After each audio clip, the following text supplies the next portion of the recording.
Muy buenas noches, estudiantes de la Universidad Tecnológica del Perú. El día de hoy vamos a desarrollar la responsabilidad civil por daños causados por el dependiente.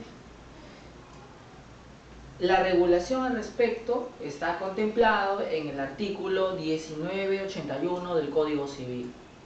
Y el razonamiento es el siguiente: si en el ejercicio de un cargo el dependiente ocasiona daños, el principal debe responder por los mismos.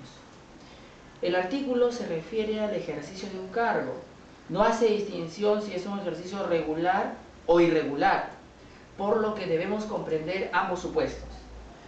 Así, por ejemplo, el caso en el cual un dependiente, queriendo instalarle cable a nuestra compañera Lilia,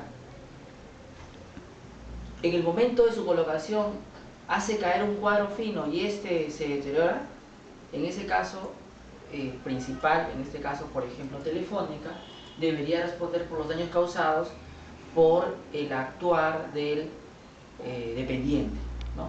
En este caso algunos dirán, pero este dependiente era un tercero. Bueno, también en los casos en que te valgas de un tercero, en la medida que era como parte de la ejecución de una prestación que debías, también responderás. Sin embargo, en ese caso no será el 1981 el que aplique, sino el libro de obligaciones, como más adelante veremos. Además, hay una característica de este 1981 muy singular. Habla del autor directo y el autor indirecto.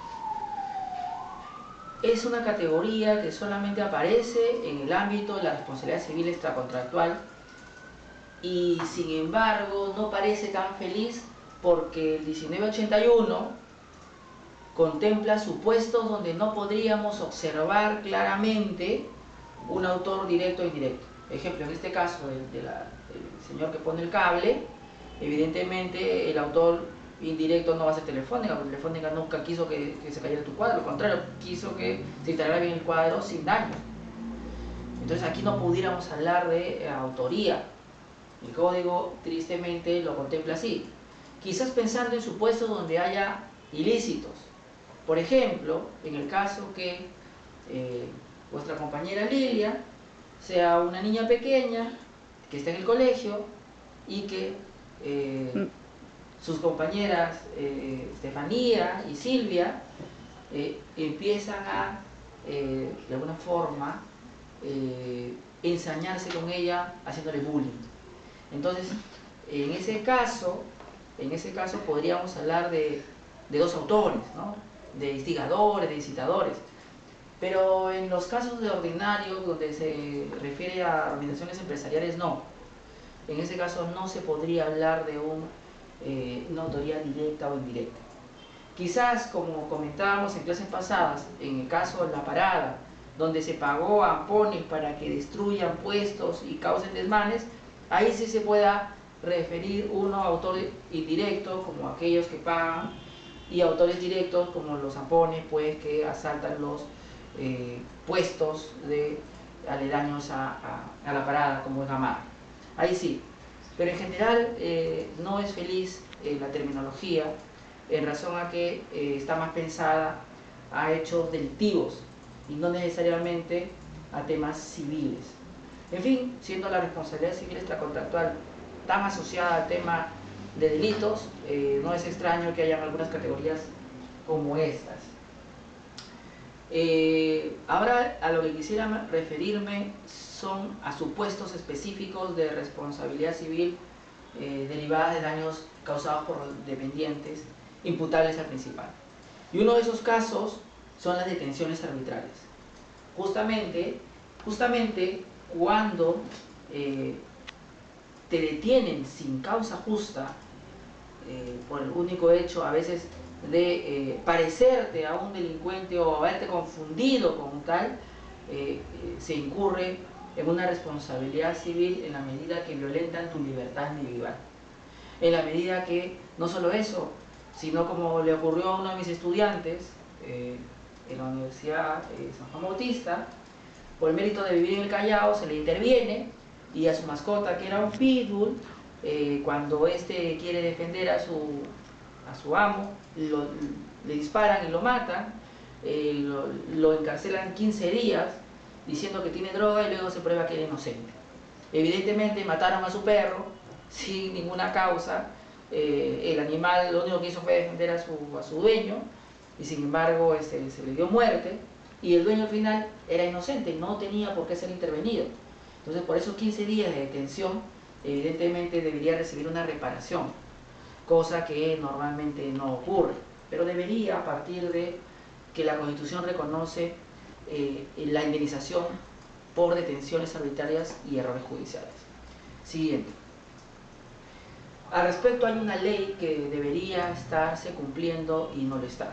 Felizmente el Instituto IDELAX ha interpuesto una acción de cumplimiento para dar efectividad a esa disposición. Todo hace pensar que la acción debería ser fundada, pero habría que esperar cómo lo califica el juez. En principio, estando tan clara la norma y señalando la Constitución que debe haber indemnización y debe crearse un fondo, no habría duda de que debería declararse fundada. Siguiente. Un caso triste y célebre a la vez es el caso del ingeniero Calero. Este ingeniero estaba por las inmediaciones de Fose y unos delincuentes, unos facinerosos, empezaron a perseguirlo y él se acerca a un banco cercano y en ese momento quiere avisar a los custodios, a las águilas negras que quieren asaltarlo. Las águilas negras piensan que es un ardid, una especie de engaño, y al contrario de ayudarlo empiezan a intervenirlo y él en su nerviosismo no llega a explicarles bien qué ocurrió y al final lamentablemente por el uso de la fuerza desmedida de esta policía especializada pues terminan dándole muerte y el asunto es firmado por las cámaras de seguridad del banco donde es estrangulado, ¿no? Es decir, a fuerza puesta por el custodio pues le da muerte. Y aquí podríamos ver otro caso de detención ilegal, ¿no? Él no había cometido ningún ilícito, solamente estaba pidiéndole ayuda al policía y el policía lo equivoca con un delincuente y utiliza la fuerza de manera desmedida. Aquí en este caso podríamos ver varios daños. Primero el daño a la familia, era una persona que se había casado y tenía una esposa esperando un hijo. La esposa ha perdido al esposo y ha perdido su proyecto de vida matrimonial, primer daño. El hijo o la hija por nacer ha perdido a su padre. Evidentemente hay un daño también moral porque ha perdido a su padre de una manera injusta. Y finalmente la familia, sus seres queridos, también puede atribuirse un daño moral en cuanto ha sufrido efectivamente por la pérdida del ser amado. En este caso la reparación debería ser imputable al Ministerio Interior en razón a que sus dependientes, en este caso la policía especializada, las Águilas Negras, han sido los que han ocasionado los daños en el ingeniero Calero. También podríamos imputar algún tipo de responsabilidad en el ámbito del banco, puesto que ello ocurrió en las instalaciones del banco y siendo el cliente del banco, uno no espera que llegando al banco a uno lo intervengan, lo estrangulen y le den muerte. Entonces podríamos también hablar de una responsabilidad objetiva con relación a un servicio bancario defectuoso, ¿no? Se supone que me tienes que atender, no intervenir, y si yo soy un cliente, con el respeto y consideración que corresponde. Entonces podría haber una solidaria responsabilidad entre el banco y la policía a través del Ministerio del Interior. Yo creo que sí, en la medida de que debió tener una mayor consideración de respecto a sus clientes y debió coordinar mejor con la policía que custodia el banco cuál es la forma de intervenir a una persona respetando estrictamente sus derechos humanos, ¿no? Una intervención en ninguna forma puede quitarte la vida, ni exceder en fuerza a lo ordinario. Siguiente. Siguiente. Otro caso similar es el caso del sereno que excediendo su fuerza ocasiona daño a una persona. Imaginemos que esté en las inmediaciones de un parque y a la señorita le roban el celular, le roban el celular y dice, me han robado el celular. no te preocupes, yo soy el sereno y voy a intervenir a la persona que yo intuyo es el que tiene el celular. Tiene la apariencia, en mi concepto, según el sereno, de ser un delincuente. Entonces lo intervengo y le digo, dame ese celular, no es mi celular, dame mi celular. Y en el forcejeo le fracturo un dedo. Aquí está su celular, señorita. Y en eso dice, uy, ya lo encontré, lo tenía acá. En ese momento incurre en una responsabilidad objetiva la municipalidad, en la medida de que primero la intervención del sereno ocasionó un daño, la fractura del dedo de esa persona. Segundo, no tiene autorización un sereno en intervenir a una persona. Tercero, hubo un daño efectivo en una persona que sufre un daño psicosomático, ¿no? Además de haberle quitado su bien, ¿no? Le ha quitado su celular para dárselo a la señorita y en realidad ella no había buscado bien en su bolsillo, se le había de alguna forma pensado ella que había extraviado el celular, pero no lo había extraviado. En este caso es evidente que tienen que indemnizar al intervenido, ¿sí? Siguiente. Después, el último caso referido a dependientes y su responsabilidad por los daños ocasionados está en esta noticia donde 6 soldados del ejército violaron a una menor de edad en Tumbes. En este caso, independientemente de las responsabilidades penales que tengan estos soldados, hay una responsabilidad directa del Ministerio de Defensa, puesto que fueron sus dependientes en sus instalaciones los que cometieron este ilícito.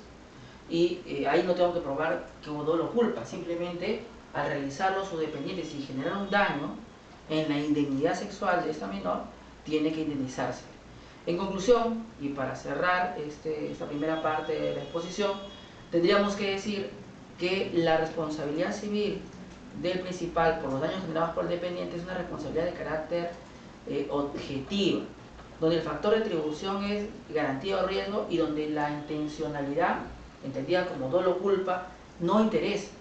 Lo que interesa es saber si hay una relación de dependencia y si esa relación de dependencia en el ejercicio de la misma se ocasiona un daño.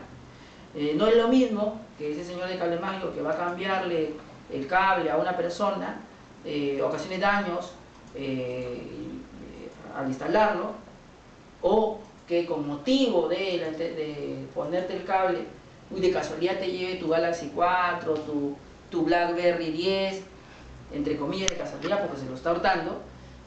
Es diferente a decir el caso en el cual, como de alguna forma dependiente ingresó, miró y luego de civil, sin ninguna autorización de telefónica para ingresar, trepa a la pared y ingresa. Ahí no está ejerciendo un cargo, lo está haciendo como una persona común y corriente. El asunto es determinar si es en el ejercicio de un cargo, sea regular o irregular, se cometió el ilícito. Si estos soldados hubieran hecho este delito contra la libertad sexual fuera del cuartel y de civiles y sin de alguna forma resaltar su carácter de soldados, pues no tendría ninguna responsabilidad el Ministerio de Defensa porque lo harían como personas comunes y corrientes.